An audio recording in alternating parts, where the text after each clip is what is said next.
ابو برا عامر بن مالک، یہ شخص نیزوں سے کھیلنے والا شخص تھا، اس کے نام سے مشہور تھا۔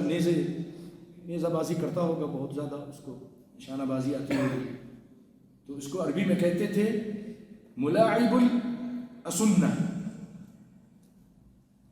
تو یہ نبی صلی اللہ علیہ وسلم کی خدمت میں آیا اور آپ سے کہا کہ اگر آپ اپنے ساتھی ہمیں دے دیں تو ہم ان کو نجد لے جاتے ہیں۔ نجد یہ ریاض کی طرف کا علاقہ کہلاتا ہے، ہم یہاں لے جاتے ہیں اور یہ دین کے کام کریں گے، تبلیغ کریں گے، علماء اور حفاظ دے دیں۔ آپ نے اس سے کہا کہ تم اسلام قبول کر لو، لیکن اس نے اسلام تو نہیں قبول کیا، اسلام سے دوری اختیار کی۔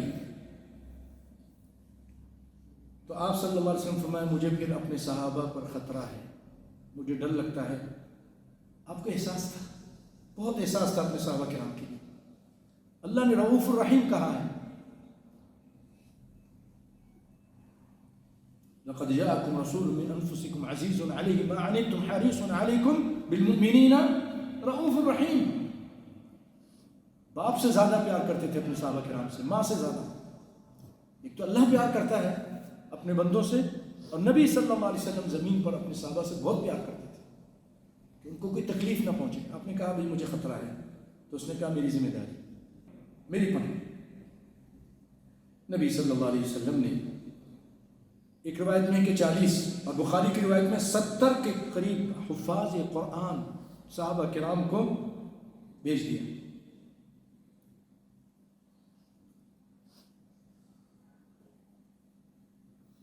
اور جب آپ کے صحابہ کرام وہاں پہنچے، جو کہ سب کے سب قراء تھے اور علماء تھے، یہ لوگ کیا کرتے تھے؟ میں نے جب سے پڑھا میں بہت متاثر ہوا ان کی باتوں سے کہ یہ دن میں جب مدینے میں رہتے تھے، دن میں لکڑیاں کاٹ کر لکڑہاڑے کا کام کرتے، لکڑیاں کاٹتے، جمع کرتے اور لا کر بازار میں بیچتے، تاکہ اصحاب صفہ جو قرآن کی تعلیم حاصل کر رہے ہیں، دیگر ساتھی ان کے کھانے پینے کے انتظام کرتے۔ اتنے نیک اباس، یہ پاک باز لوگ تھے، اور رات کو تہجد پڑھتے تھے۔ رات کو کیا کرتے تھے؟ یا اللہ، رات کو قرآن پڑھتے تھے، تہجد پڑھتے تھے اور اللہ سے مناجات کرتے تھے۔ تو اس طرح یہ لوگ چلتے چلتے بئر معونہ کے کنویں پر جا پہنچے۔ یہ کنواں بنو عامر اور حرہ بن سلیم کے درمیان ایک زمین میں واقع تھا۔ وہاں پر جب ان لوگوں نے پڑاؤ ڈالا تو صحابہ کرام نے ام سلیم کے بھائی حرام بن ملحان کو رسول اللہ کا خط دے کر دشمن کی طرف، عامر بن طفیل کی طرف روانہ کیا۔ لیکن وہ ایسا بدبخت تھا، ایسا ظالم تھا، خط کو پڑھنا تو دور کی بات ہے، جیسے خط پیش کیا، یہ ایک سفیر ہے، سفیر کی عزت کی جاتی ہے، اس کو قتل نہیں کیا جاتا، لیکن وہ جاہل تھے، گوار تھے، ظالم تھے، ان چیزوں کی کسی چیز کی پاس نہیں رکھی انہوں نے۔ جبکہ آپ صلی اللہ علیہ وسلم ایسے کچھ لوگ آئے جو بہت غلط بات کہی ہے آپ کے سامنے، آپ نے فرمایا کہ اگر سفیروں کو قتل کرنا جائز ہوتا تو میں تم لوگوں کو قتل کر دیتا، لیکن کیونکہ عام دنیا کا قانون ہے کہ سفیر کو قتل نہیں کیا جاتا، جاؤ تم جا کے ابھی آرام کرو، آئے تھے گرفتار کرنے کے لیے۔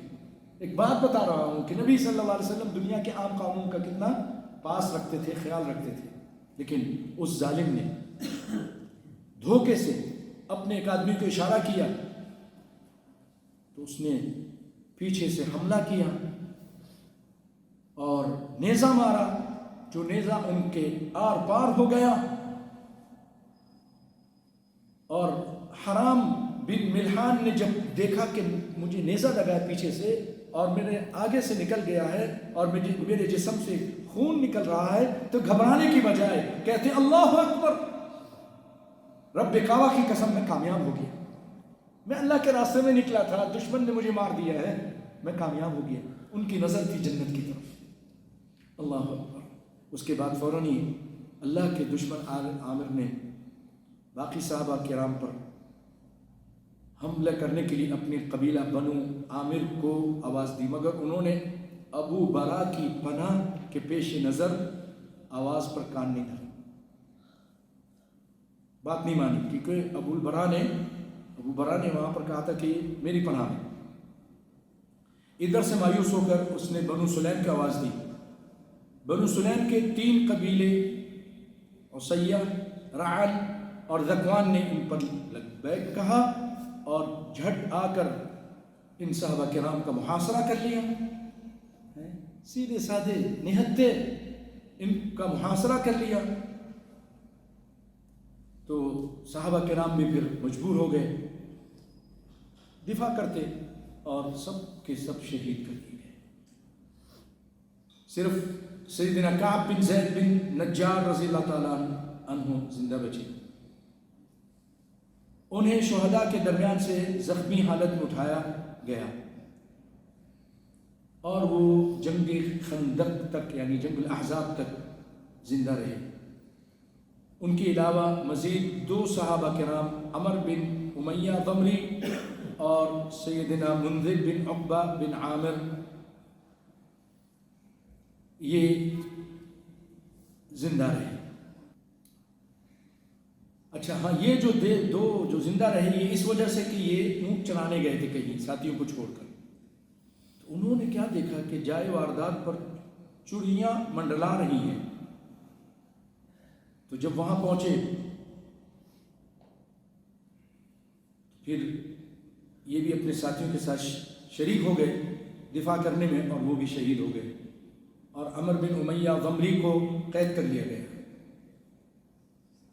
لیکن جب ان کو بتایا گیا کہ یہ قبیلہ مضر سے ہیں تو عامر نے ان کی پیشانی کے بال کٹوا کر اپنی ماں کی طرف سے جس پر ایک گردن آزاد کرنے کی نظر تھی آزاد کر دی۔ ظالم نے باقی سب کو قتل کر دیا، اور یہ کیونکہ ایسا قبیلہ تھا جو اس کے ساتھ ان کا کوئی خاص تعلقات تھے تو اس وجہ سے اپنی ماں کی نظر پوری کی اور ان کو چھوڑ دیا۔ سیدنا عمر بن امیہ ضمری اس دردناک المیہ کی خبر لے کر مدینے پہنچے، اور 70 کے قریب جو صحابہ کرام تھے جو حفاظ اور قراء تھے ان کی شہادت، اس کی خبر بھائیوں ابھی بہت کا چرچا باقی تھا، اور اس کے بعد پھر 10 یا 20 صحابہ کرام کو رجی میں قتل کیا گیا۔ یہ تکلیف پر تکلیف رسول کو آ رہی ہے۔ ایک صحابی آپ کو بہت پیارا تھا، آگے دین کی خدمت کے لیے ان کی قوت کی ضرورت تھی، کتنی میرے نبی کو تکلیف پہنچی۔ 70 کے قریب صحابہ کرام شہید کر دیے گئے۔ تو یہ خبر، اور جنگ میں تو شہید ہو گئے تو مقابلہ کرتے ہوئے نا شہید ہوئے، یہ تو ان کے ساتھ غداری کی گئی، پیچھے سے حملہ کیا گیا، بلایا گیا کسی کام کے لیے اور پھر دھوکے سے سب کو قتل کر دیا گیا۔ یہ شرمناک غداری تھی ان کے ساتھ۔ تو جب یہ صحابی عمر بن امیہ ضمری واپس آ رہے تھے، راستے میں ایک مقام پر ایک درخت کے نیچے سائے میں اترے، تو وہیں کچھ اور لوگ بھی آ گئے، بنو کلاب کے 2 آدمی آ کر اترے، وہ بھی ان کے ساتھ آرام کرنے لگے۔ جب وہ گہری نیند میں سو گئے تو عمر بن امیہ، کیونکہ انہوں نے دیکھا تھا کہ اتنے میرے ساتھیوں کو قتل کیا گیا تو یہ بھی کافر ہیں اور یہ اسی قوم سے ہیں، انہی کے لوگ ہیں، تو جب وہ سو گئے تو ان دونوں کو قتل کر دیا۔ اس طرح انہوں نے سمجھا کہ میں نے اپنے ساتھیوں کا بدلہ لے لیا ہے، حالانکہ یہ صحابی کو معلوم نہیں تھا کہ یہ جو 2 آدمی ہیں ان کے پاس نبی صلی اللہ علیہ وسلم کی طرف سے ضمانت تھی، عہد تھا۔ تو یہ جب واپس آیا اور آ کر بتایا کہ اللہ کے رسول میں نے تو ایسا ایسا کیا ہے، 2 آدمیوں کو میں نے ختم کر دیا ہے، تو آپ صلی اللہ علیہ وسلم فرمایا مجھے دیت لازمی ادا کرنی ہے۔ تم نے ان کو قتل کر دیا، ان کو تو میں نے ضمانت دی تھی، اب میں ان کی دیت دوں گا۔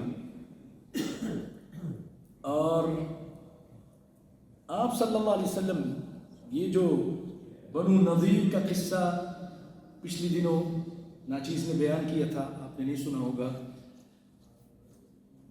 آپ صلی اللہ علیہ وسلم اسی دیت کے سلسلے میں، کیوں یہودیوں سے معاہدہ ہو چکا تھا کہ اگر غلطی سے ہم کسی کو قتل کریں تو دیت میں تم لوگ شریک ہو گئے، تو کائنات کے امام صلی اللہ علیہ وسلم اسی دیت میں ان کو شریک کرنے کے لیے بنو نذیر کے پاس پہنچے.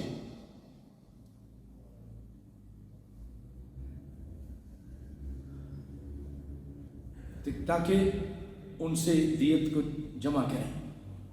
پیارے بھائیوں، بیر معونہ رجی کے علامناک واقعات، یہ اس قدر رنج آپ کو پہنچا کہ آپ صلی اللہ علیہ وسلم